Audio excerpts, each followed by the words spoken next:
The auction crowd laughed when Mara Ellison, a one-legged rodeo rider, raised her bidding card for the mare nobody wanted. Cinder had kicked two handlers, broken through a stall door, and arrived with fear burned into every movement. Wade Rourke smirked and asked how a woman needing a mounting block planned to control a dangerous horse. Mara said nothing.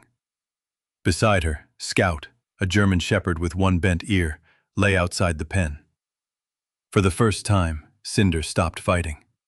She lowered her head and stared at the dog, as if she had found one creature that understood fear without demanding surrender. Mara bought her for $525. But when the mare's microchip was scanned, the name in the records was not Cinder, and the woman listed as her owner had been told the horse was dead. Someone had buried Cinder's past, and they wanted it to stay buried. Every life carries a story, and every one of us deserves a place to share what lies within our hearts. You are here with Porchlight Stories, where every life is welcomed beneath the warm glow of the porch light. Subscribe to the channel and turn on notifications so you never miss another heartfelt story. Please stay with us until the very end. If today's story touches your heart, give the video a like and subscribe to support the channel. And if there is anything we could do better, please leave a comment and share your thoughts. And now, let's begin. At 2:15 on a cold Saturday afternoon in October 2012, the Harlow County Livestock Auction sat beneath a hard gray Wyoming sky, 6 miles outside Cedar Ridge. Wind pushed dust and dry cottonwood leaves across the parking lot, rattling loose tin along the cattle pens. The smell of manure, coffee, leather, and diesel exhaust hung over the grounds. Inside the sale barn, ranchers in canvas coats leaned against steel rails beneath yellow fluorescent lights. The cattle sale had ended, only a few horses remained, and most buyers were already thinking about supper. Mara Ellison arrived in a faded blue pickup pulling an empty 2-horse trailer. She was 37, tall despite the slight imbalance in her stride, with a lean upper body built by years of riding and ranch work. Her dark brown hair was braided down her back, and pale lines framed gray-blue eyes sharpened by sun, wind, and loss. Her left leg ended above the knee, replaced by a practical black prosthesis beneath worn jeans. 11 years earlier, a rodeo accident had ended her career and taught her how quickly admiration could become pity. Since then, Mara had grown quieter, more exact, and wary of anyone who confused sympathy with respect. Scout climbed down after her. The 9-year-old German shepherd was broad-chested, black and tan, with silver beginning around his muzzle. His left ear bent at the tip, and a pale scar crossed his right shoulder from old barbed wire. Scout had helped Mara's father move cattle and locate calves hidden in sagebrush. Age had slowed him, but it had made him patient. He rarely barked and watched unfamiliar animals with the calm caution of an old ranch hand. Mara wanted a quiet gelding, nothing more. Her family's 42 acres were too small for a full cattle operation, but large enough to demand daily work. She needed a horse to inspect fences, gather 6 stubborn cows, and travel the dirt tracks across the lower pasture. She did not want speed or applause. Most of all, she did not want to prove anything. The first horses were sensible and far beyond her budget. A chestnut gelding sold for $3,800. A bay ranch mare brought $4,200. By 4 o'clock, Mara had nearly decided to leave empty-handed. Then the final mare entered the ring. She was listed as Cinder, an 8-year-old quarter horse with no performance record and no guarantee of soundness. Her coat was dark brown, almost black beneath the lights, with a narrow white line between her eyes. She was underweight, though not starving, and the muscles along her back had wasted from inactivity. A young handler named Toby Mears led her through the gate. Toby was 19, red-haired, narrow-shouldered, and eager to appear fearless before older men. He worked weekends at the auction and hid nervousness beneath quick movements. "Come on, girl," Toby muttered, shortening the rope. The metal clip struck the chain beneath Cinder's jaw. She flung her head upward. The whites of her eyes flashed.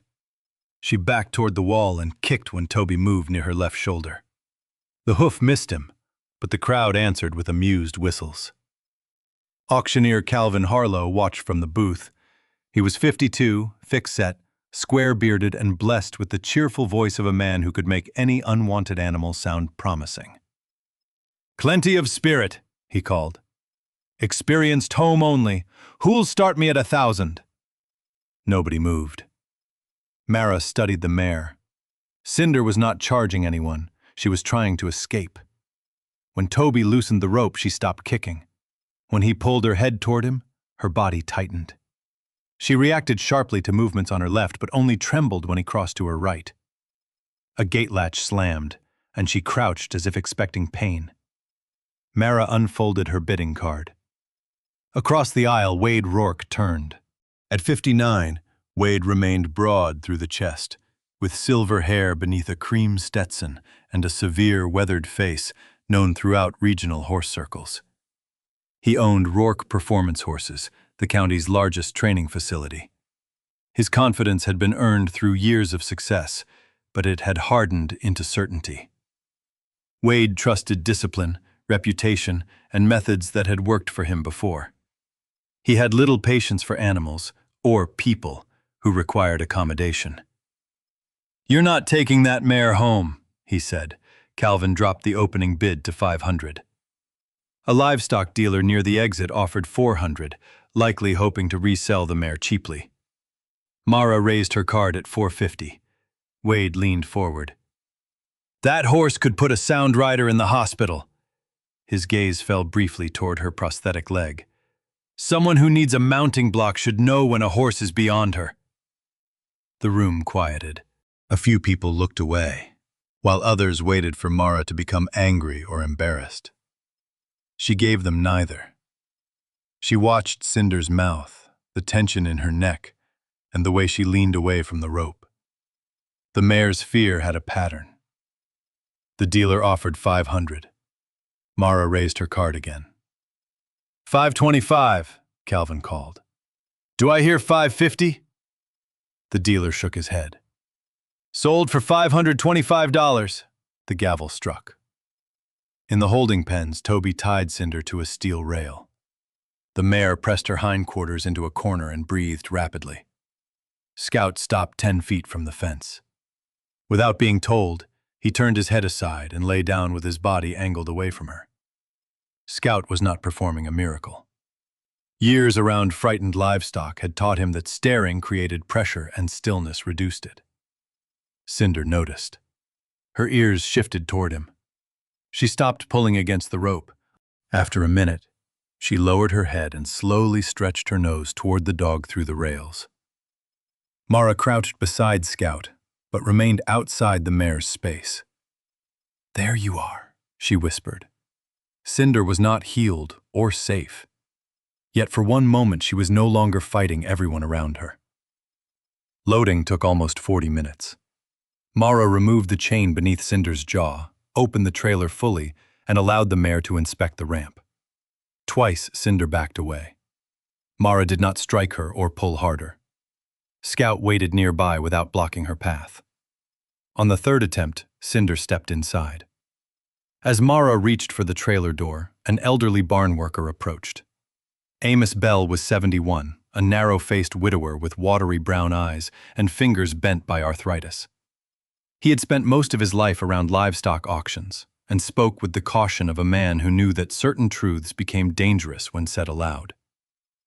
"You bought that dark mare," he said. Mara nodded.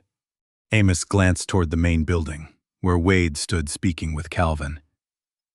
"I saw her before, a couple years back at Rourke's place." Mara kept one hand on the latch. "You're certain?" "That mark on her forehead is hard to forget. She came in green, but she wasn't mean, nervous maybe, let a girl brush her in the yard." "What happened to her?" Amos lowered his voice. "I didn't stay long enough to know, but she didn't arrive there afraid of a rope." The wind drove dust across the parking lot as Mara closed the trailer. Inside, Cinder shifted once and became still. Scout stood beside Mara, looking toward Wade's truck. Mara had come seeking a quiet horse for light ranch work. Instead, she was taking home a frightened mare, a whispered warning, and a question someone powerful might not want answered. What had happened to Cinder at Rourke Performance Horses? Cinder arrived at the Ellison farm just before sunset, while the last October light burned copper along the western hills outside Cedar Ridge. The 42-acre property lay between a dry creek bed and a line of wind-bent cottonwoods, with a weathered red barn, 3 fenced pastures, and the white farmhouse Mara's father had built before she was born. The wind had sharpened since the auction, carrying the smell of frost and distant wood smoke. Mara backed the trailer beside the smallest paddock and opened every door before asking Cinder to move. The mare stood inside for nearly 10 minutes, muscles trembling beneath her dark coat. Mara did not pull. She placed the lead rope over one forearm, stepped out of the doorway, and waited. Scout sat 20 feet away beside the barn, his silvered muzzle pointed toward the ground. When Cinder finally stepped down, she landed stiffly, lifted her head at the unfamiliar buildings, and immediately searched for an escape. Mara guided her into the paddock, removed the rope, and left. That was the first lesson she gave the mare. Arriving somewhere new did not always end with a demand. For the next 30 days, Mara did almost nothing that would have impressed anyone watching. She fed Cinder at 7 each morning and 5 each evening. She carried hay into the same corner, filled the same black water trough, and entered through the same gate while speaking before she touched the latch. On the first 3 mornings, Cinder retreated to the far fence and would not eat until Mara left. By the 6th, she remained near the shelter. By the 9th, she took one mouthful of hay while Mara stood inside the paddock. Mara kept a notebook on the kitchen table and recorded details most people would have dismissed: how long it took Cinder to lower her head, which sounds made her stop chewing, whether her breathing changed when Mara approached from the left. She brushed only the mare's right shoulder and lower neck, the 2 places Cinder tolerated. Whenever the skin tightened beneath the brush or the mare's eye hardened, Mara stopped before fear turned into resistance. Progress came in measurements too small for photographs. 3 steps closer, 10 seconds without pulling away. One morning when Cinder followed Mara halfway to the gate, then seemed embarrassed by her own courage and turned aside. Scout became part of the routine without ever being asked to control the horse. He usually lay outside the round pen beneath an old water trough, where the weak autumn sun warmed the boards. If Cinder paced, Scout remained still. If she stopped, he sometimes lifted his head but never stared. Mara noticed that the mare's breathing often slowed after the dog settled, but she refused to turn the pattern into a trick. Scout was not a cure. He was simply predictable, and predictability was the one kindness Cinder understood. Once, during the 2nd week, a delivery truck rattled over the cattle guard and Cinder slammed sideways into the fence. Scout rose at once, but instead of barking, he moved toward Mara and stood against her right leg. Cinder circled twice, saw the dog beside the same woman who fed her, and stopped. Mara waited until the mare's nostrils softened before leaving the pen. That evening she wrote only 6 words in her notebook. She returned before fear took over. Earl Donnelly arrived on the 4th morning with a toolbox, a thermos, and the expression of a man expecting to find 3 jobs where he had been promised one. He was 65, tall and spare, with a long weathered face, white hair cut close to his scalp, and hands permanently bent from 40 years of shoeing horses. Earl had known Mara since she was a child and had served as her father's closest friend, though neither man had ever used language sentimental enough to admit it. After his wife died 8 years earlier, Earl had become even quieter, measuring affection through repaired hinges, split firewood, and the occasional insult offered at exactly the right time.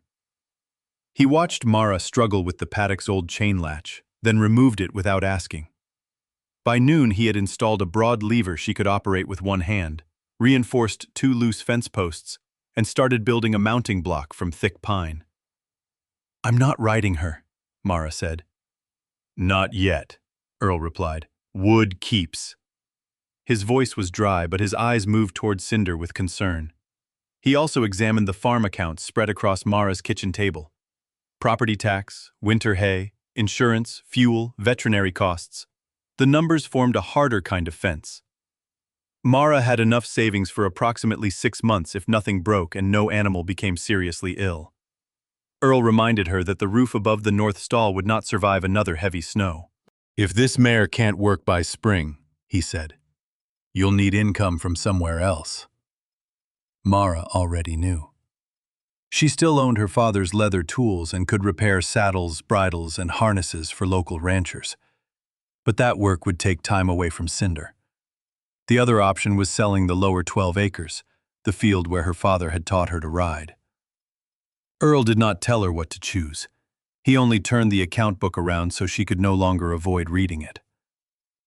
Dr. Naomi Reed came on the 12th day. Naomi was 44, medium height and strong through the shoulders, with warm brown skin, tightly curled black hair threaded with early gray, and dark eyes that missed very little.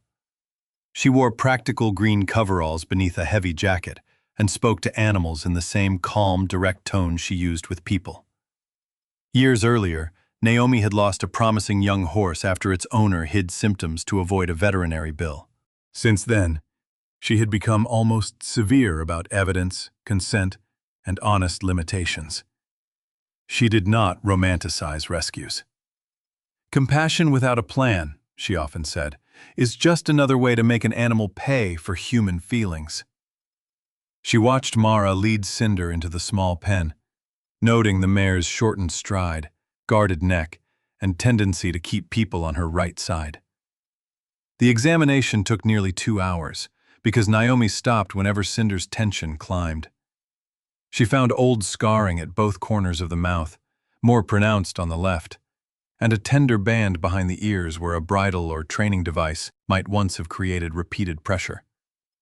The muscles along Cinder's top line were tight and uneven, though there was no obvious fracture or current lameness.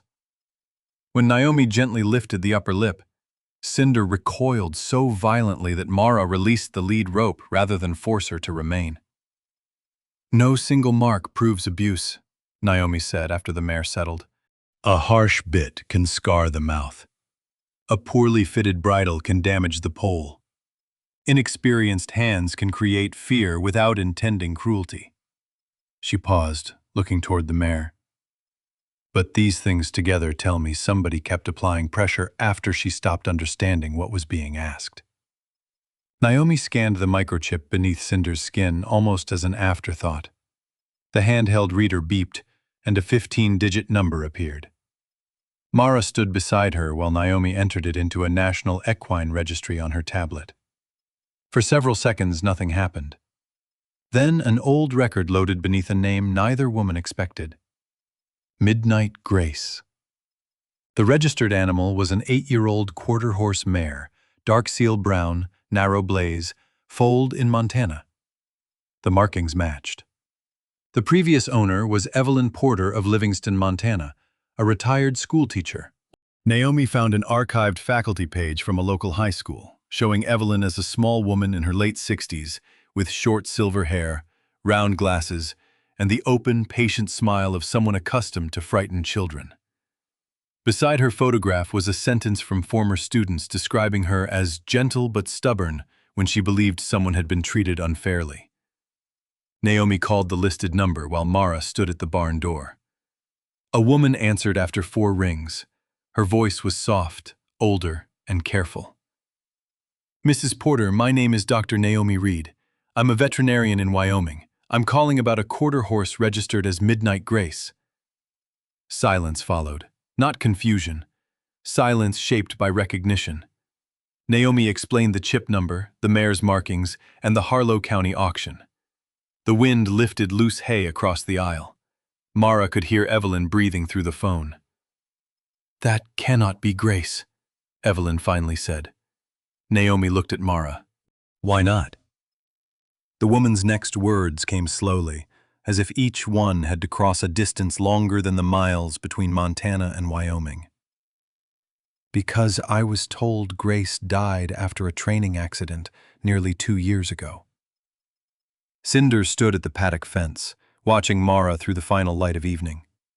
The mare had spent 12 days learning that this new place might not hurt her, but somewhere in her history, Someone had erased her name, hidden her survival, and allowed another owner to mourn a living animal. If Evelyn Porter believed Midnight Grace was dead, who had renamed her Cinder and sent her to the end of an auction? Evelyn Porter arrived in Cedar Ridge on the first Thursday of November, 3 days after Naomi's phone call. The morning was cold and bright, with frost whitening the fence rails and thin ice forming around the edges of the water trough.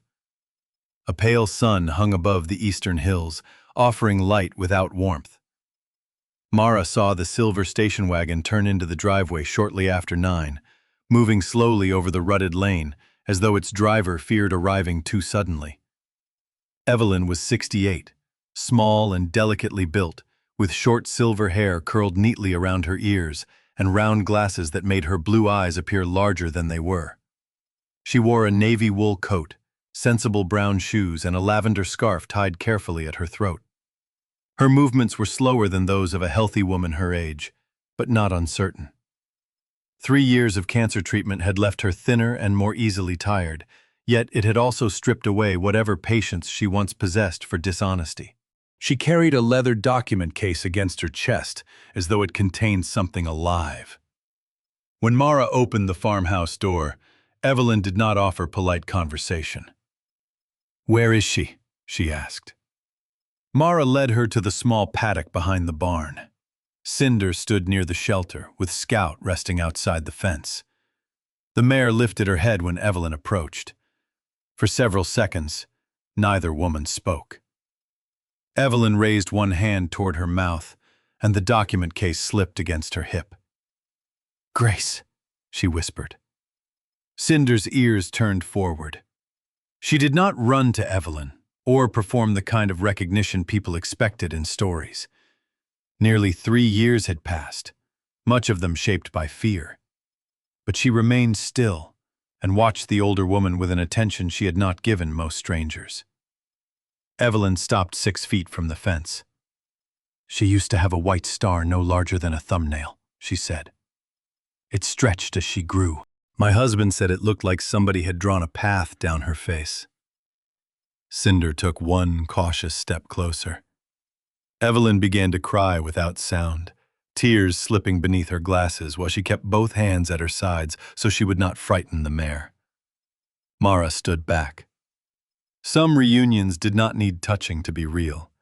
Inside the farmhouse, Evelyn opened the leather case across the kitchen table. It contained Midnight Grace's registration certificate, vaccination records, photographs, competition forms, and a training contract bearing the logo of Rourke Performance Horses. In the oldest pictures, Grace was a bright-eyed 4-year-old with a glossy coat and more weight across her back. Evelyn appeared beside her in several photographs, smiling beneath a straw hat while Grace rested her muzzle near the woman's shoulder. Evelyn explained that she had raised the mare from a yearling after her husband Thomas died of a heart attack. Grace had given structure to the empty mornings that followed. By the time the mare was 5, local trainers believed she had enough balance and intelligence for Western riding competitions. Evelyn had no desire to compete herself, but she hoped a good performance record would secure Grace's future if her health declined. 3 years earlier, she had sent the mare to Rourke Performance Horses for 6 months of professional training under Carter Rourke. Carter had been 30 then, and already known for producing fast results with difficult horses. At first, his reports had been encouraging. Grace learned quickly, accepted the saddle, and moved well through basic patterns. After the 3rd month, the tone changed. Carter began describing her as resistant, dishonest, and increasingly dangerous. He claimed she had learned to use fear as a way to escape work. Evelyn had wanted to visit, but chemotherapy left her weak and vulnerable to infection. She relied on Carter's judgment because Wade Rourke's family name had carried authority in Wyoming horse circles for decades. When Carter recommended purchasing Grace, saying only an experienced facility could manage her safely, Evelyn accepted $4,200, far less than she had once believed the mare was worth, but enough to cover several medical bills. "I thought I was protecting her," Evelyn said, staring at the contract. "That is the part I cannot forgive in myself." Mara shook her head. "You made a decision using the information someone gave you." and he controlled all the information. 1 year after the sale, Evelyn had written to ask how Grace was doing. Carter replied that the mare had suffered a catastrophic leg injury during training and had been euthanized on veterinary advice. He had offered no medical report, only a brief message expressing regret. Evelyn had been too ill to challenge him. She mourned Grace, placed the photographs in the document case, and tried to believe the suffering had ended quickly. Naomi arrived before noon to compare the paperwork with the microchip record. She found that Carter had legally purchased the mare from Evelyn, which meant he had held the right to sell or rename her. Changing a horse's barn name was common and not illegal. The more troubling issue was that Midnight Grace's central registration had never been updated after the sale. Her chip still led directly to Evelyn, and no death record had been filed. There was also no veterinary certificate supporting Carter's claim that Grace had been euthanized. None of that alone proved a crime. Owners often neglected registry paperwork, and private sales could pass through several hands before an animal reached auction. But someone had presented the mare at Harlow County under the name Cinder without disclosing a documented ownership history. Naomi called the auction office and learned that the consignor had been a small livestock dealer who claimed he bought the mare in a group of 6 horses from an unnamed ranch contact. His paperwork listed her as an unregistered quarter horse with no known history. The trail was made vague enough that everyone could blame the person before them, Naomi said. Mara looked through Evelyn's photographs again. In one image, Grace stood calmly while a teenage girl tightened a saddle. In another, a rope lay across her neck without causing panic. The mare in those pictures had not been fearless, but she had trusted ordinary handling. Something had happened between those photographs and the auction ring. Carter Rourke arrived the following afternoon in a black pickup polished too clean for ranch work. He was 33, tall and athletic, with sandy hair cut short, pale green eyes, and the controlled smile of a man accustomed to winning difficult conversations before they began. His expensive boots carried no mud, and his dark wool vest displayed the Rourke Performance Horse's emblem over the chest. Carter had inherited his father's confidence without Wade's patience. Where Wade could wait for people to accept his authority, Carter preferred to press until resistance looked unreasonable. He stepped from the truck holding a checkbook. Evelyn remained inside the barn with Naomi, while Mara met him near the paddock gate. Cinder saw Carter before Mara spoke. The mare's head rose, her back tightened, and she moved quickly to the far side of the paddock. Scout stood but did not bark. Carter watched the reaction with a slight narrowing of his eyes. "She always had a dramatic streak," he said. Mara did not answer. Carter explained that the auction paperwork had resulted from an administrative mistake after the mare passed through a contract buyer. He claimed he had believed Grace was dead because an employee told him she had been euthanized after a pasture injury. When Mara asked for the veterinarian's name, he said the records were probably archived. When Evelyn stepped from the barn, Carter's confidence faltered for only a second. He apologized for the confusion, but avoided looking directly at her. Then he offered Mara $5,000 for the mare, nearly 10 times the auction price. "You've already done more than most people would," he said. "Take the money and let our facility handle the rest." Mara glanced at Cinder, still standing against the far fence. "Why is she worth $5,000 today if she was worth almost nothing last week?" Carter's smile thinned. He said he wanted to resolve the situation privately before gossip damaged people who had done nothing wrong. Mara understood then that he had not come because he missed Grace. He had come because Evelyn, Naomi, and Mara now possessed separate pieces of the same story.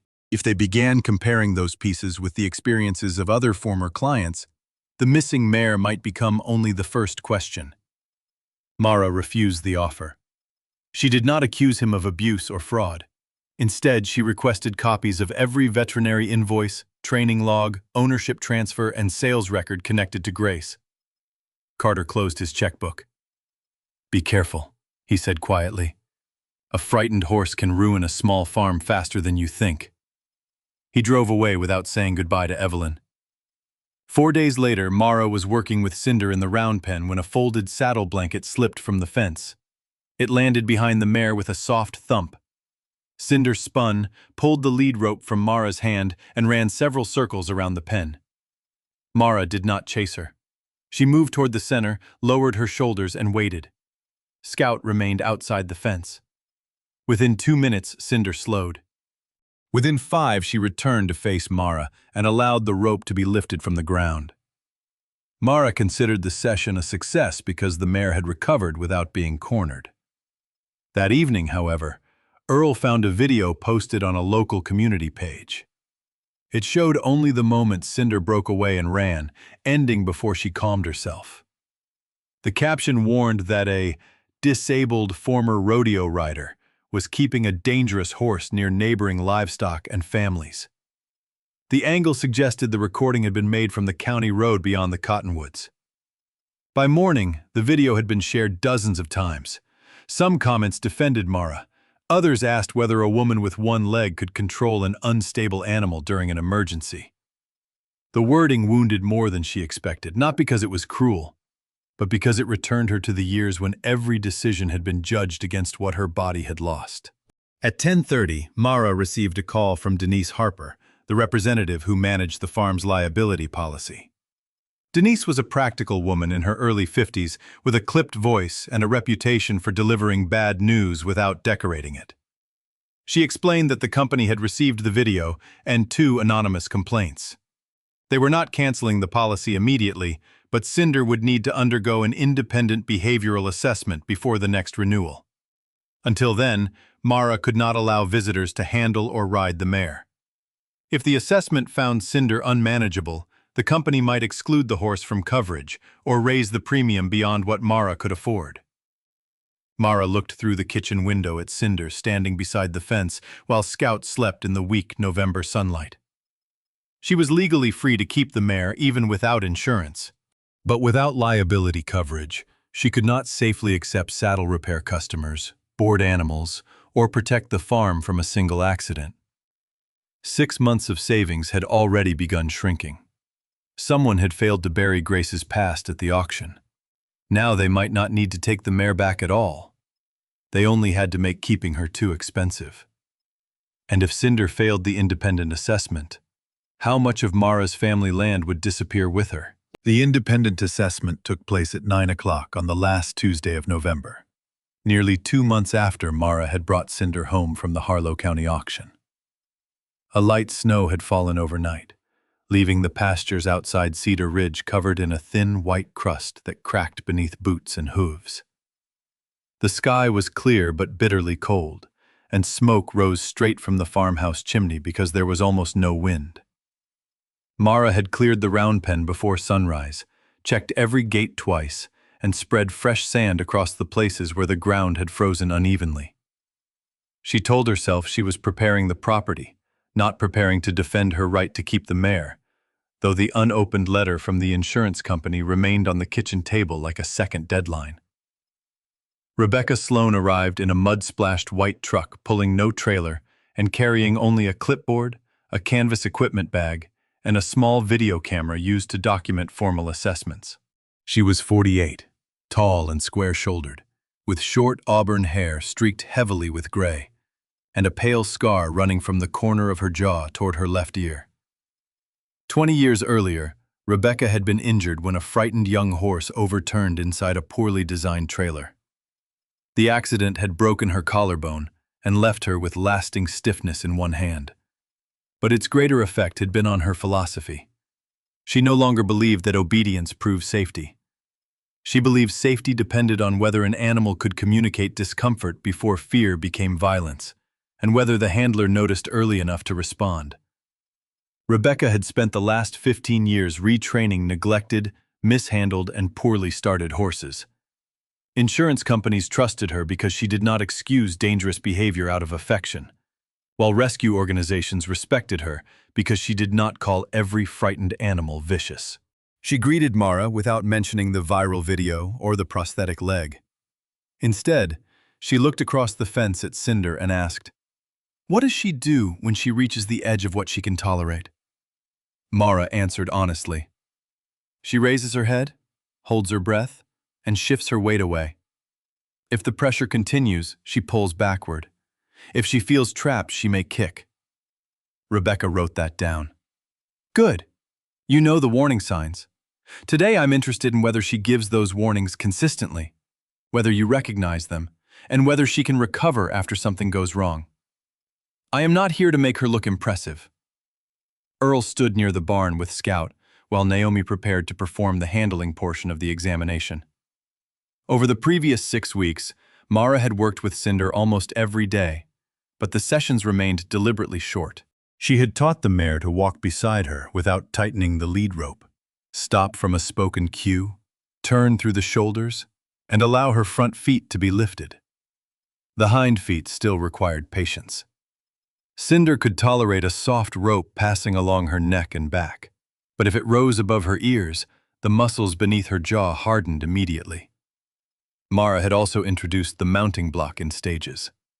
First, she stood on it while Cinder ate hay several feet away. Later, she leaned across the saddle without sitting. During the last 2 weeks, she had mounted 5 times under Earl's supervision and walked short circles inside the enclosed pen. None of those sessions had lasted longer than 15 minutes. Rebecca began the assessment by watching Mara catch Cinder from the paddock. The mare moved away twice but did not run. Mara kept her shoulders angled, waited for Cinder to turn toward her, and approached again without hiding the halter. Rebecca noted the time, then watched them pass through the gate. The first exercises were ordinary: walking, stopping, backing 3 steps, turning in both directions, and standing while Mara moved along the mare's body. Cinder's left side remained more guarded. She lifted her head when Mara's hand reached the base of her neck, but she did not strike, kick, or pull away. Naomi then approached to check the mare's eyes, mouth, heart rate, and legs. Cinder allowed the stethoscope against her ribs. She lifted both front feet and one hind foot. When Naomi reached for the left hind leg, the mare shifted sharply and pinned one ear. Mara asked Naomi to pause, walked Cinder forward in a small circle, then returned to the position. On the second attempt, the mare lifted the hoof for 3 seconds before placing it down. Rebecca did not ask for more. "That is a limit," she said, "not a refusal that needs punishment." The next exercise involved mild, controlled distractions. Earl rolled an empty plastic barrel outside the pen. Naomi opened and closed an umbrella 30 feet away. Rebecca dragged a folded tarp across the ground without touching the mare. Cinder reacted to each object, but her responses remained within a pattern. Head raised, feet moving away, attention fixed on the source, then a gradual return to Mara. The most difficult moment came when Rebecca lifted a coiled cotton rope to shoulder height. Cinder stepped backward so suddenly that the lead line tightened. Mara released several feet of rope instead of bracing against it. The mare stopped before reaching the fence, stood trembling, and stared at the coil. Rebecca lowered it immediately. After 2 minutes, Cinder's breathing slowed. "She is still carrying a strong association with pressure near the head," Rebecca said into the camera. "But she is not seeking contact with the handler, and she is recovering without escalating. This horse is unsuitable for a novice." That is not the same as being unpredictably aggressive. The ridden portion began after a 20-minute break. Mara checked the girth, adjusted the modified left stirrup, and led Cinder to the heavy pine mounting block Earl had built. Her prosthetic leg could bear weight, but it did not provide the same balance or sensation as her right leg, so she mounted from a higher platform and relied more heavily on her hands and core. Rebecca inspected the block, saddle, and enclosed pen before allowing them to continue. Mara placed her left boot carefully into the wider stirrup, sat quietly, and gave Cinder nearly a minute to adjust before asking her to walk. The mare completed 2 circles in each direction, stopped 3 times, and changed direction through the center. She remained tense but responsive. Mara avoided holding the reins tightly, knowing that constant pressure near the mouth could trigger the very reaction they were attempting to evaluate. Rebecca asked for a brief trot, only if Mara felt comfortable. Mara declined. "She can trot," she said, "but she does not need to prove it today." A faint approval crossed Rebecca's face. The assessment might have ended there if a gust of wind had not swept around the north side of the barn. A large, empty feed sack, carelessly trapped beneath a fence board after the morning chores, tore loose and skittered across the frozen yard.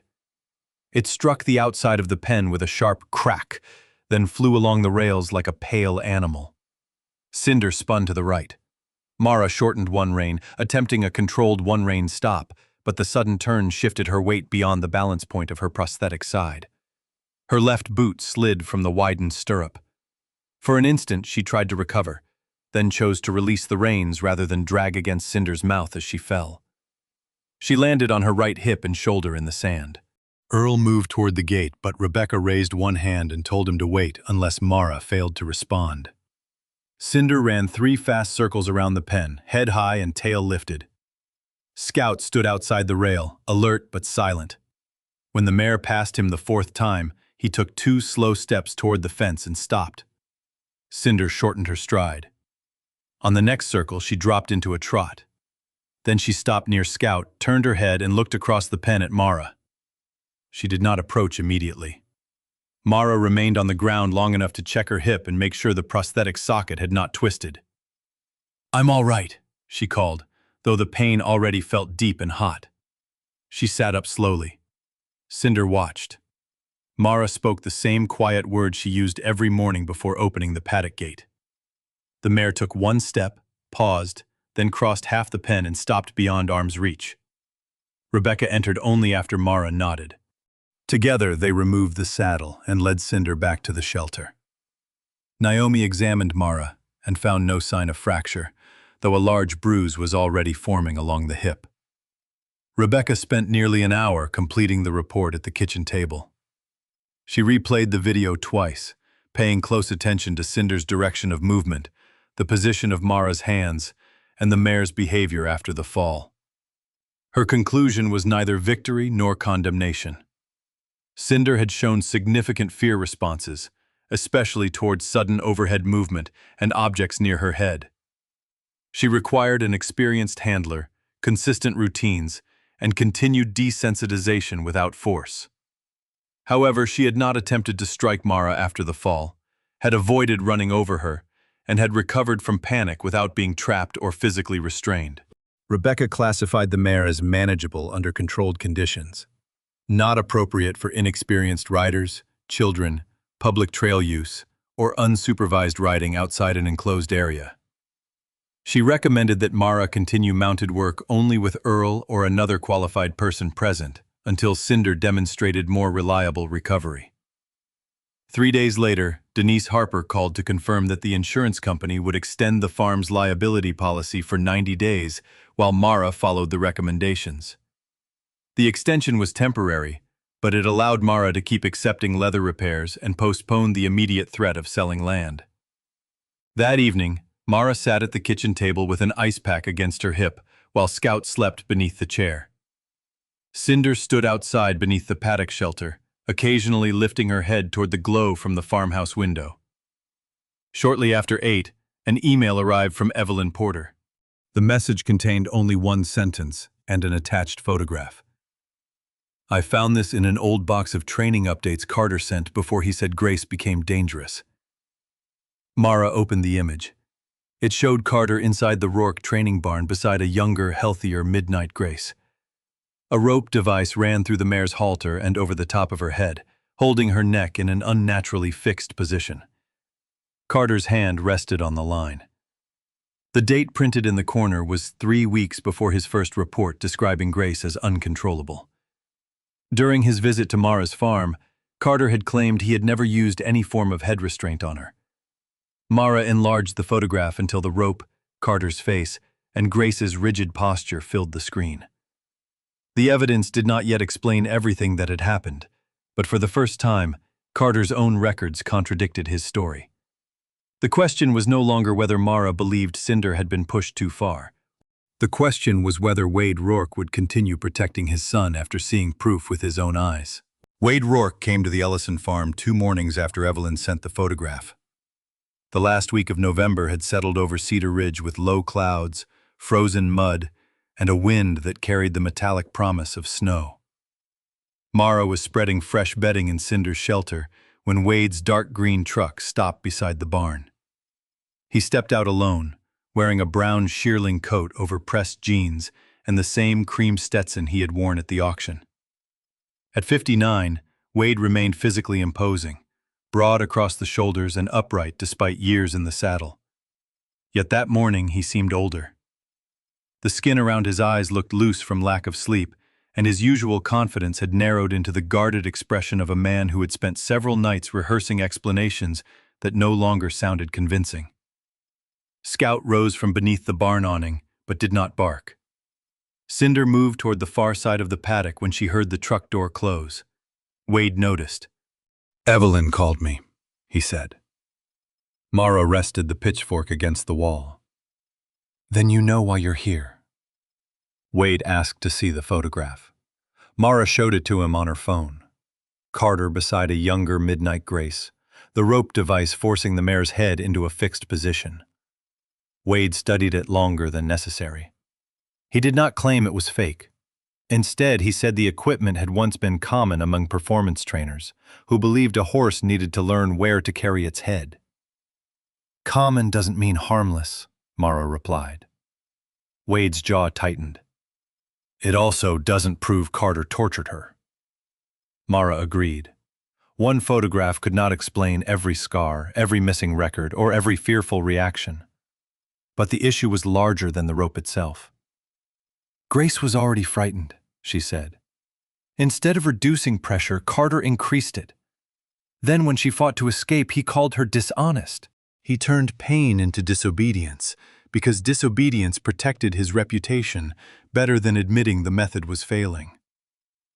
Wade walked to the paddock fence but remained several yards from Cinder. He spoke without looking at Mara. Carter had always been talented, he said. As a boy, he could sit almost any horse and understand movements other riders missed. After Wade's wife died when Carter was 17, father and son poured themselves into the training business. Success became the only language they still shared. Carter won competitions, brought in clients, and transformed the Rourke name from a respected local operation into a profitable regional brand. Wade admitted that results had made him overlook the difference between confidence and force. He remembered one evening when Grace failed repeatedly during a training exercise. Carter tied her inside a stall using a restraint meant to stop her from throwing her head. He said she would remain there until she learned patience. Wade returned nearly 3 hours later and found the mare still tied, trembling and soaked with sweat.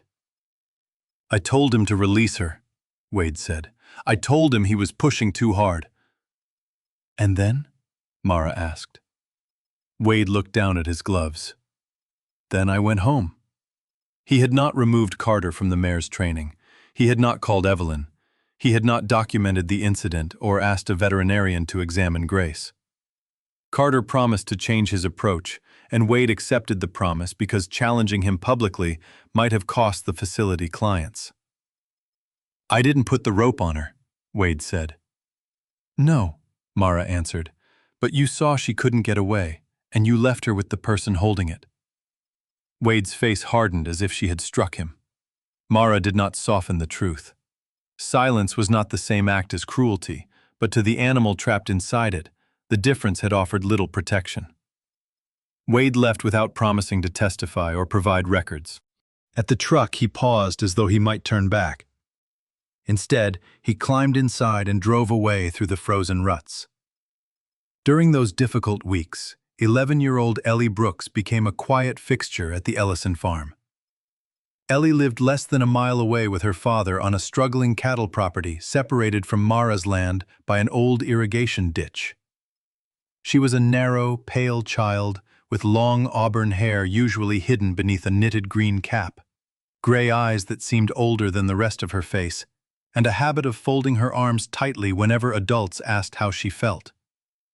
Her mother, Rachel, had died of ovarian cancer 18 months earlier. Before the illness, Ellie had been talkative, curious, and known for bringing injured birds into the kitchen. After the funeral, she stopped inviting friends home and answered most questions with shrugs. Animals appealed to her because they did not demand explanations for grief. She first came only to sit outside Cinder's paddock beside Scout. Mara allowed it because Ellie respected the fence and never tried to lure the mare closer. Over time, she began helping with simple chores. She filled a small water bucket, swept the barn aisle, and brushed Cinder's right shoulder while Mara held the lead rope. Mara taught her to watch the mare's ears, mouth, breathing, and the muscles around her eyes. Backing away isn't always rejection, Mara explained. Sometimes it's the most honest answer an animal can give. Ellie seemed to understand that lesson better than many adults. When Cinder moved away, she did not follow. Because the girl never demanded attention, the mare sometimes returned on her own. Scout usually stayed near Ellie, placing his heavy body between her and the winter wind. She spoke to him in whispers she did not use with people. Ellie's father, Daniel Brooks, was 41, tall and raw-boned with reddish stubble, deep lines beside his mouth, and large hands roughened by fencing wire and engine repair. He had once been quick to laugh, but his wife's illness had consumed their savings and replaced humor with exhausted practicality. Daniel loved his daughter fiercely, though grief had made him impatient with silences he could not repair. He thanked Mara for allowing Ellie to visit, but often arrived late to collect her because he was taking temporary work wherever he could find it. The Brooks Ranch carried debt from Rachel's treatment, 2 failed hay seasons, and an aging irrigation pump Daniel could not afford to replace. He tried to hide the situation from Ellie, believing children should not carry adult problems. That secrecy created its own kind of fear. On Thursday, November 29th, Ellie returned from school earlier than usual because worsening weather had forced the district to cancel afternoon activities. Daniel believed she was in her bedroom when he took a call from the bank in the kitchen. The loan officer explained that unless he brought the mortgage current by spring, he might need to sell part of the property. Daniel admitted he was considering selling everything and moving to Casper, where a construction company had offered him steady work. From the hallway, Ellie heard only the words, "Sell the ranch, leave Cedar Ridge and Casper." To Daniel, the move represented survival. To Ellie, it meant losing the final place where her mother still seemed present. The porch where Rachel drank coffee, the cottonwoods she planted, and the abandoned line shack in Black Pine Hills where they had once picked wild berries. At 4:15, Daniel knocked on Ellie's bedroom door and found it empty. Her green winter coat was gone, along with a flashlight, a wool cap, and 2 granola bars. Her heavier snow boots remained by the back door. She had left wearing ordinary leather school boots.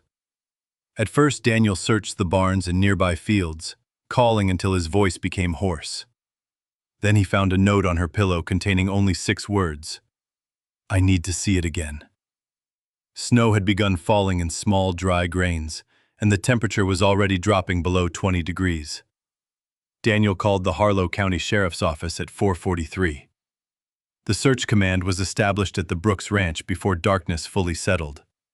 Deputy Lena Ortiz coordinated the first teams.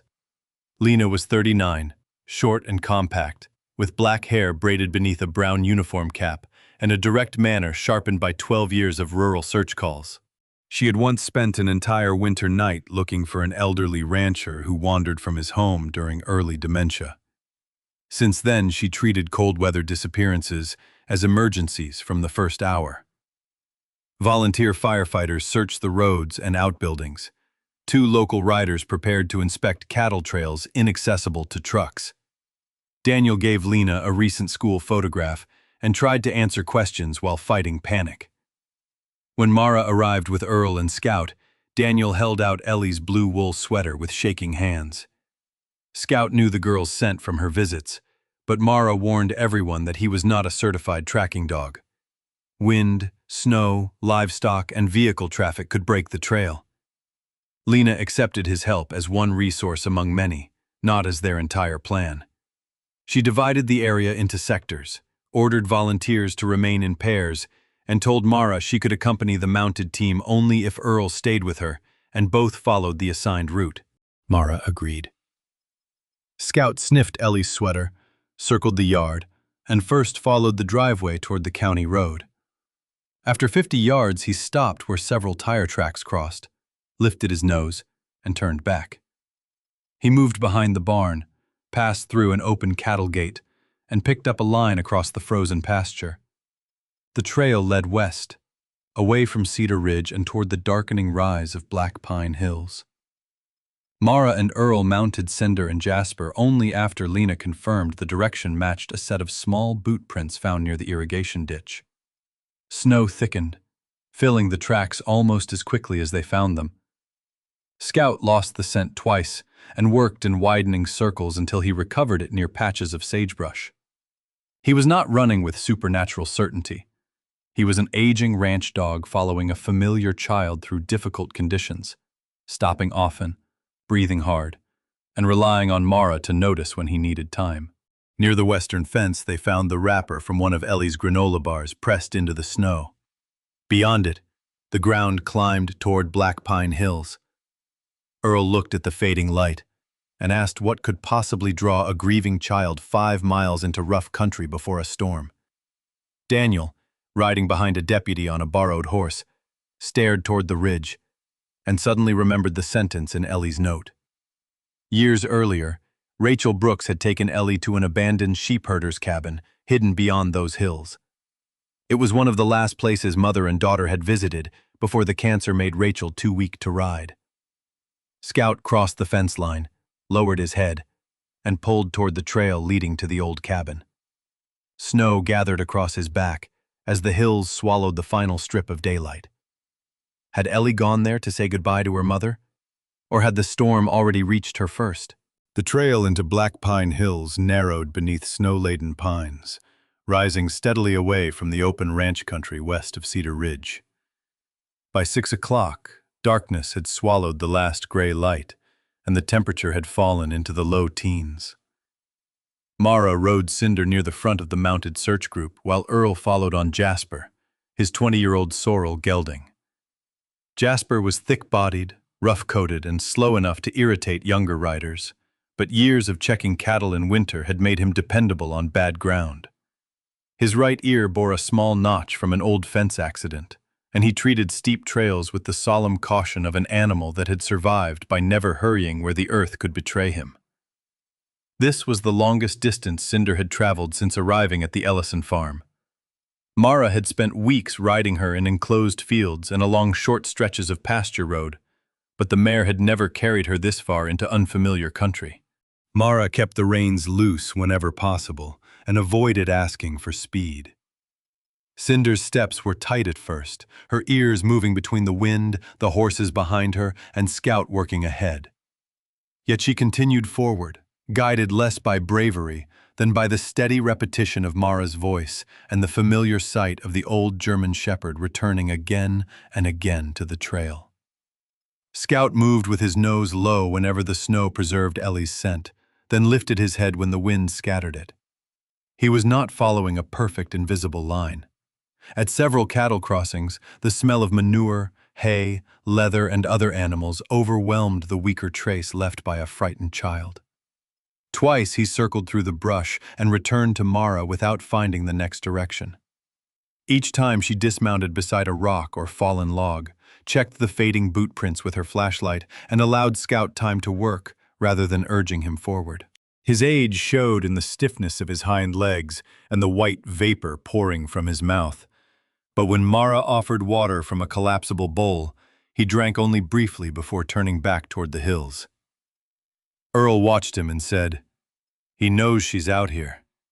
That doesn't mean he knows exactly where." Mara nodded. Hope was useful only when it remained honest. They reached Willow Creek shortly after 7. The water had not frozen completely, and its dark current moved between shelves of white ice. Snow covered much of the bank, hiding stones and shallow holes beneath a smooth surface. Scout stopped near a stand of bare willows and began pushing his nose into the drift. He pawed once, then pulled free a small green wool glove. Mara recognized it immediately. Ellie had worn the pair while filling Cinder's water bucket 2 days earlier. A faint line of footprints continued beyond the creek, though one print showed a deeper drag where the child had begun favoring one foot. Earl raised his radio and tried to contact Deputy Lena Ortiz. Static answered first. He climbed several yards up the slope and repeated the call until Lena's voice broke through in fragments. Mara reported the glove, the damaged footprints, and their position near the lower trail. Lena confirmed that Daniel and the larger search party were approaching by a wider route, but a fallen pine had blocked the nearest track used by all-terrain vehicles.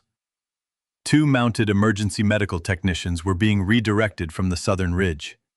Until they arrived, Mara and Earl were to continue only if the trail remained safe and to report any change. Beyond Willow Creek, the path entered thicker timber. Cinder hesitated at the water but followed Jasper through a shallow crossing after Mara allowed her to watch the older gelding place his feet. On the far bank, Scout found the trail again. The boot prints led toward an abandoned line shack hidden between lodgepole pines. The small cabin had once sheltered sheep herders during spring grazing, but no one had maintained it in more than a decade. Daniel had explained over the radio that Rachel Brooks used to take Ellie there during summer.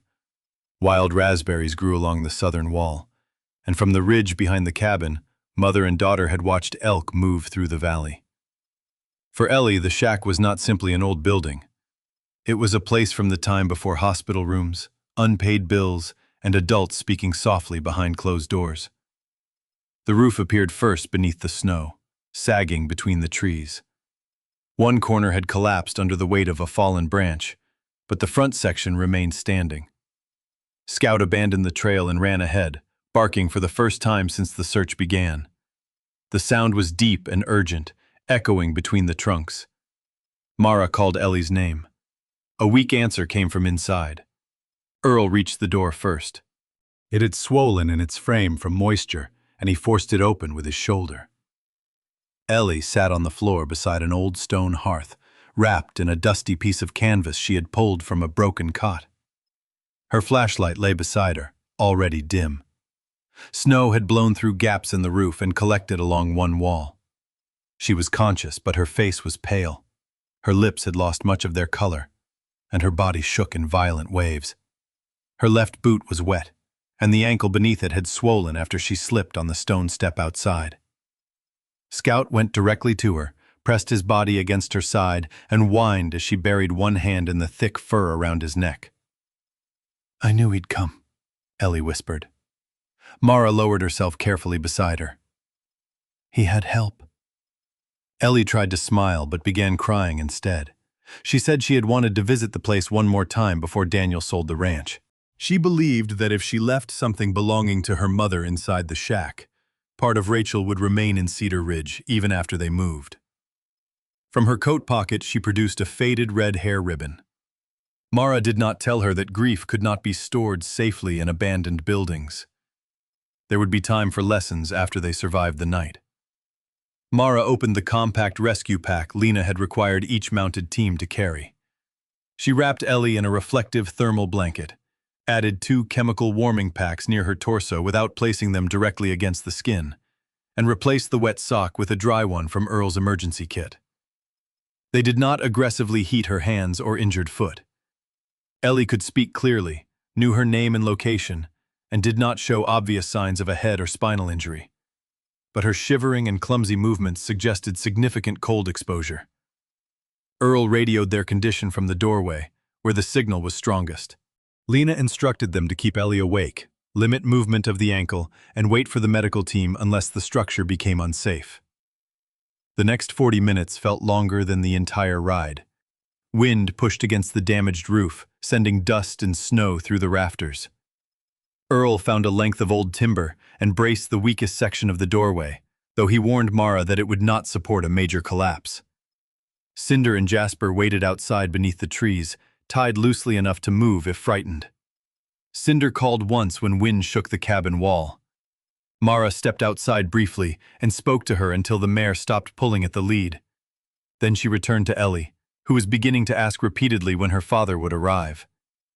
"He's coming," Mara said. "And when he gets here, you're going to have to let him be frightened and angry at the same time." Ellie lowered her eyes. "He wants to sell everything. He wants to keep you fed and safe." That doesn't mean he understands what the ranch means to you. I should have told him. Yes, Mara said gently. You should have. Lights finally appeared through the trees. The mounted medical team consisted of Caleb Wynn and Rosa Martinez. Caleb was 50, broad and heavy-bearded, with a calm voice developed over 25 years as a rural paramedic. He had once lost a teenage patient during a winter vehicle accident, and since then he treated cold exposure with particular seriousness. Rosa was 32, compact and athletic, with dark hair tucked beneath a red wool cap and a habit of explaining each action before touching a frightened patient. She had grown up on a sheep ranch and was as comfortable around horses as she was with emergency equipment. Their mounts were experienced search horses, carrying saddlebags, blankets, splints, and a padded support belt designed to secure an injured rider behind a trained handler or upright in a modified saddle under controlled conditions. Caleb examined Ellie's pupils, pulse, breathing, skin temperature, and ankle. He found no indication of spinal injury or fracture, though the ankle was badly sprained and would not support her weight. Her mental state remained clear, but the worsening cold made waiting for the blocked vehicle route increasingly dangerous. After consulting Lena by radio, Caleb decided the mounted team should begin moving Ellie toward the road, where an ambulance could meet them. Rosa's gray gelding Mercer had carried injured riders before, yet when they brought Ellie out wrapped in the shining thermal blanket, the material snapped loudly in the wind. Mercer backed away, nostrils wide, and refused to stand beside the mounting point. Rosa tried folding the blanket beneath a wool cover, but the gelding remained unsettled by Ellie's uneven movement and Scout's presence. No one blamed him. A frightened horse could not safely transport an injured child. Cinder stood 30 feet away beneath the pines. When Mara led her closer, the mare raised her head at the blanket but did not retreat. Ellie spoke her name. Cinder's ears moved toward the familiar voice. Mara allowed her to smell the blanket, then the girl's gloved hand. The mare exhaled and lowered her head. Caleb and Rosa exchanged a careful look. Cinder had never been trained as a rescue horse, but she knew Ellie, accepted Mara's handling, and was standing more quietly than the experienced gelding. Caleb fitted the padded support belt and tested it before allowing Ellie to be lifted. Mara would lead Cinder from the ground. Earl would walk on the opposite side, while Rosa remained close enough to stabilize Ellie if necessary. They left the shack shortly before 9. Snow had covered most of the trail and the wind was rising. Half a mile ahead lay the old wooden bridge over Willow Creek. Lena warned them that runoff earlier in the season had damaged part of its railing, though the deck had not yet been inspected beneath the new snow. When the bridge emerged between the trees, one side hung open above the dark water, and several boards disappeared beneath a smooth white layer. Cinder stopped at the entrance, Ellie trembling on her back. To reach the ambulance, they would have to cross, or trust the frightened mare if she refused. Cinder stood at the entrance to the Willow Creek Bridge, with Ellie secured in the padded support belt across her saddle. Snow collected along the mare's dark mane and melted into narrow streams down her neck. Mara held the lead rope on the left side, while Earl walked close to Cinder's right shoulder, one hand ready to steady Ellie if the mare shifted suddenly. Caleb and Rosa followed behind with the other horses, their headlamps cutting pale tunnels through the falling snow. Beneath the bridge, black water moved between shelves of ice, louder than it had sounded from the trail. One section of railing had been torn away during autumn runoff, leaving the downstream side open to the creek. The bridge deck disappeared beneath several inches of fresh snow. Mara asked Cinder to step forward. The mare stretched her neck, sniffed the first board, and placed one forehoof near the edge. Then she stopped. She did not rear, spin, or throw her head. She simply drew the hoof back and lowered her nose toward the boards again. Mara waited and asked once more. Cinder shifted her weight backward and took a single step away from the entrance. One of the volunteer riders who had joined the medical team moved forward. He was a broad young ranch hand in his 20s, wrapped in a yellow work coat, with the impatient confidence of someone more accustomed to moving cattle than handling frightened horses. "She's testing you," he said. "Give her a tap and send her across before she decides she's in charge." Mara raised one hand before he could approach Cinder's hindquarters. "Nobody touches her." The man frowned. "We don't have all night." "Then we don't waste time creating a second emergency." Mara looked at Cinder's ears, her breathing, and the position of her feet. The mare was tense, but she was not staring at the missing railing or reacting to the water. Her attention remained fixed on one section near the middle of the bridge. For years, Carter had treated every hesitation as defiance. If Grace stopped, pressure increased until she moved or broke. Mara understood how easily urgency could become the excuse for repeating that mistake. "She's saying no to something," Mara said. "We need to find out what." Earl handed Jasper's rope to Rosa and moved onto the bridge alone. He tested each board with the heel of his boot, brushing snow aside with a short branch. The first 6 boards held firm. Near the center, he stopped. A plank that appeared intact was dark beneath the snow, its edges softened by rot. When Earl pressed down, the wood bent with a low crack. He knelt, cleared more snow, and found that one end had separated from the supporting beam. A horse stepping squarely onto it could punch through the deck, trapping a leg between the boards above the moving water. Earl stood slowly and looked back at Mara. "She felt it move before I saw it."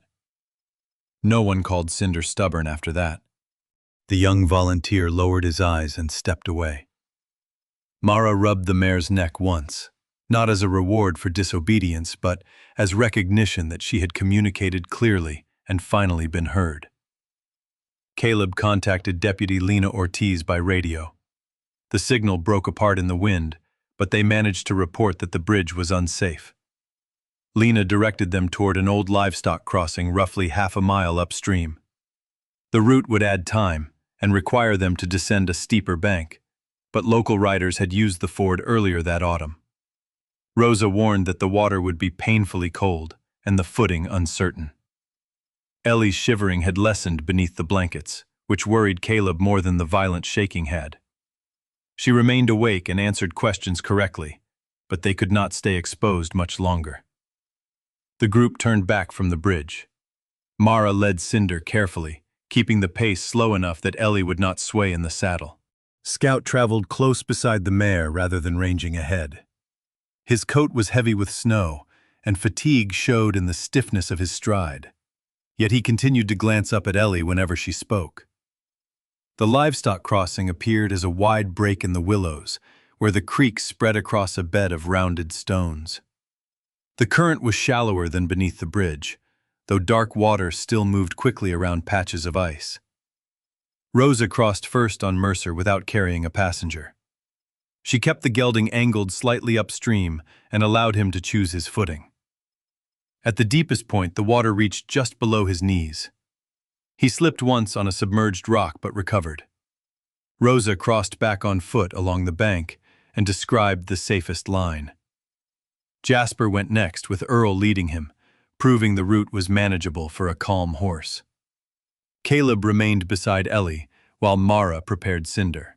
They tightened the support belt, covered the reflective blanket with an ordinary wool one to reduce flapping, and checked that Ellie could breathe freely. Mara crouched near Cinder's head, despite the ache in her bruised hip. "Slow is enough," she whispered. "You don't have to be brave. You just have to listen." Mara stepped into the creek first. The water rose over her boots and pressed hard against the lower section of her prosthetic leg. Cold passed through the material almost immediately.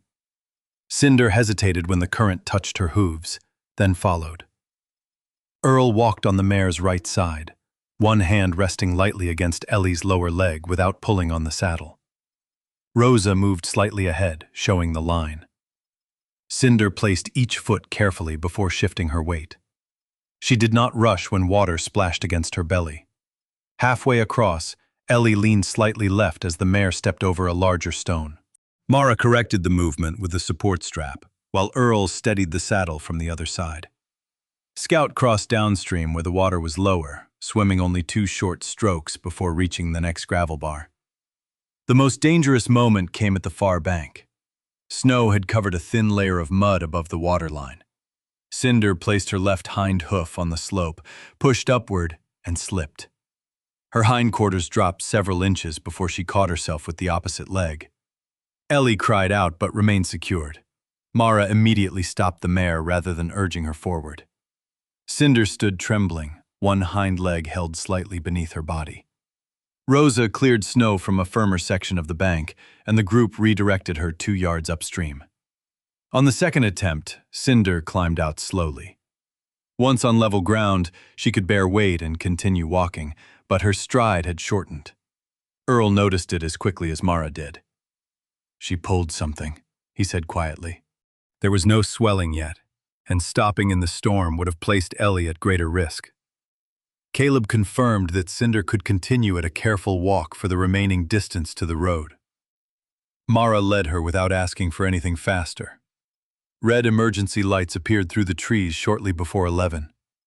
Daniel waited beside the ambulance, bareheaded despite the snow, his face gray with fear.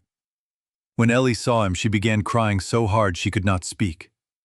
Daniel reached for her before the medical team had fully released the support belt, then stopped himself and followed Caleb's instructions. Once Ellie was safely on the stretcher, Daniel bent over her and pressed his forehead against her gloved hand. He did not mention the note, the ranch, or Casper. He only repeated that she was alive. Scout stood beside the ambulance until the doors closed, then leaned against Mara's leg as though the strength holding him upright had finally run out. Ellie spent one night at Harlow County Memorial Hospital. Doctors treated mild hypothermia and confirmed a severe ankle sprain, but no fracture. By the following afternoon, she was speaking normally and complaining about hospital oatmeal, which Daniel accepted as the finest medical sign he had ever witnessed. He promised not that the ranch would never be sold, but that no decision would be made without telling her the truth. Ellie admitted that running away had frightened her more than moving ever could. Their problems remained, but secrecy no longer stood between them. Naomi examined Cinder the morning after the rescue. The mare had developed heat and mild swelling along a tendon in her left hind leg. Ultrasound showed a strain rather than a tear. Naomi prescribed stall rest followed by controlled hand-walking and warned Mara that recovery would take weeks, perhaps months. Cinder would likely return to light trail work if rehabilitation went well. Speed events, sharp turns, and competitive barrel racing would place the tendon at unnecessary risk. The search also changed the investigation surrounding Grace's past. Wade gave Naomi, Evelyn, and county authorities copies of internal training schedules, invoices, and messages he had previously been unwilling to release.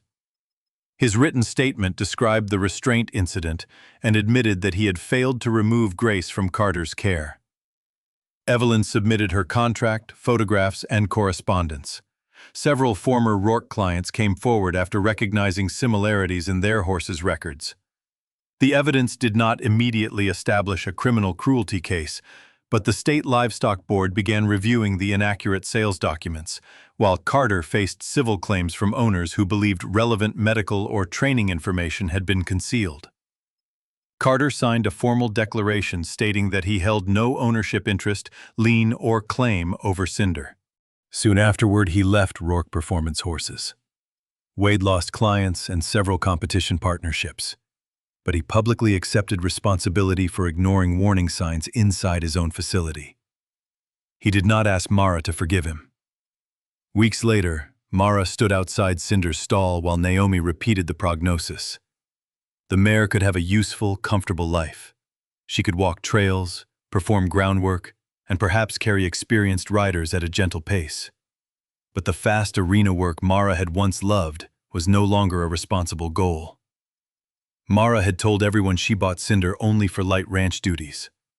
Yet somewhere beneath that practical explanation, she had carried a private dream. That the damaged rider and the damaged horse might one day enter an arena together and prove that neither had truly been defeated. Now Cinder's future depended on whether Mara could love the mare without asking her to become proof of anything. Cinder's rehabilitation began in the first week of December and continued through the slowest winter Mara could remember.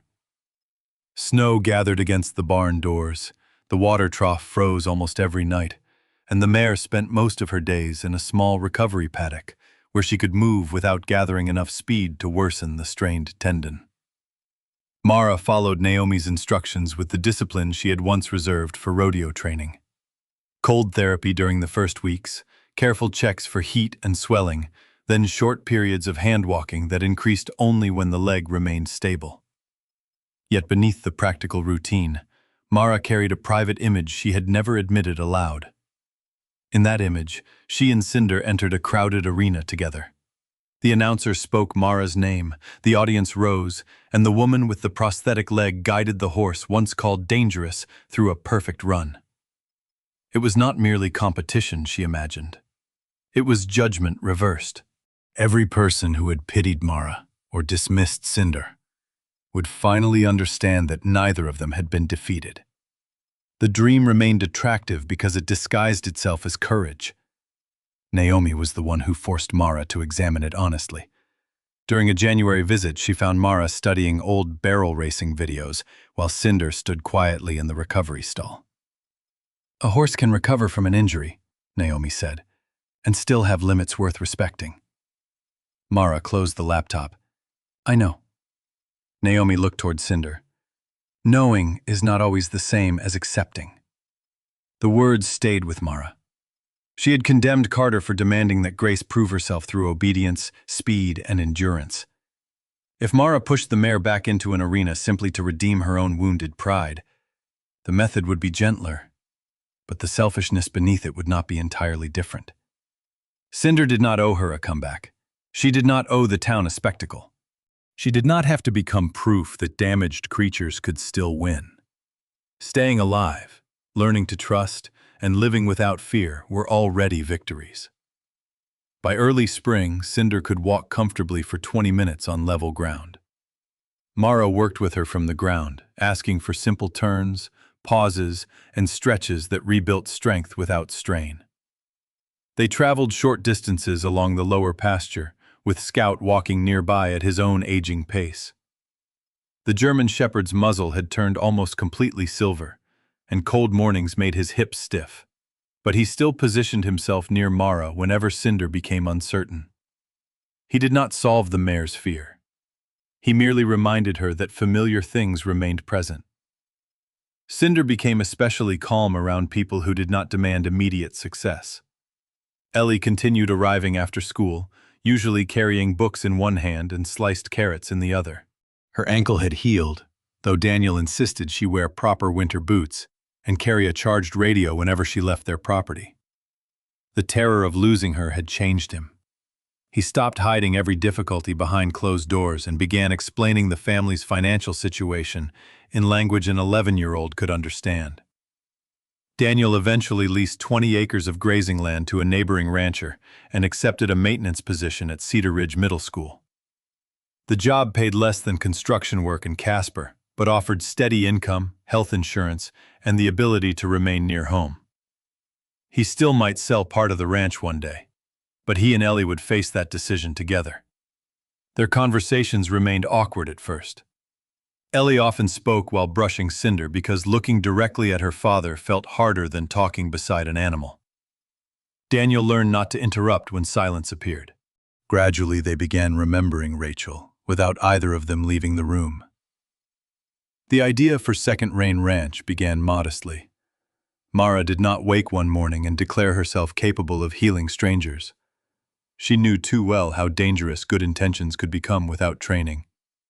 She enrolled in an adaptive horsemanship certification program that required online study, supervised instruction, first aid training, safety examinations, and hours assisting experienced instructors.